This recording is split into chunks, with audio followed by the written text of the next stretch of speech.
மூளை குழம்பிய தயாசிரி அவர்கள் மட்டுமல்ல, அவர்களால் மூளை குழப்பப்பட்ட பிமல் ரத்நாயக்க உட்பட இருவரும் அடிபட்டு கொண்டதே ஒழிய என்னுடைய என்னுடைய விடயத்தை கதைப்பதற்கு ஒதுக்கவில்லை.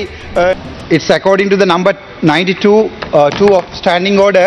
Today I was given a time to speak about my parliament privilege briefcase issue.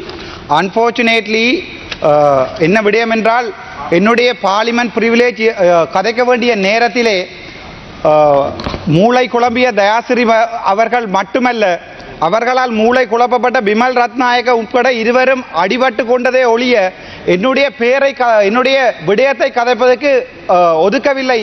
எங்களுடைய மதிப்புக்குரிய பிரதி சபாநாயகர் அவர்களே, என்னுடைய பிரச்சனையை கதைப்பதற்கு ஒதுக்கப்பட்ட நேரத்திலே மூளை குழம்பிய தயாசிரி கமகே உட்பட இருவரும் அடிபட்டு ஆண்டு பக்ஷையும் விபக்ஷையும் அடிபட்டார்கள் ஒழிய என்னுடைய நேரம் ஒதுக்கப்படவில்லை. நான் எங்கே சென்று இதை கதைப்பது தயவு செய்து. Honorable member, this is not a point of order mentioned.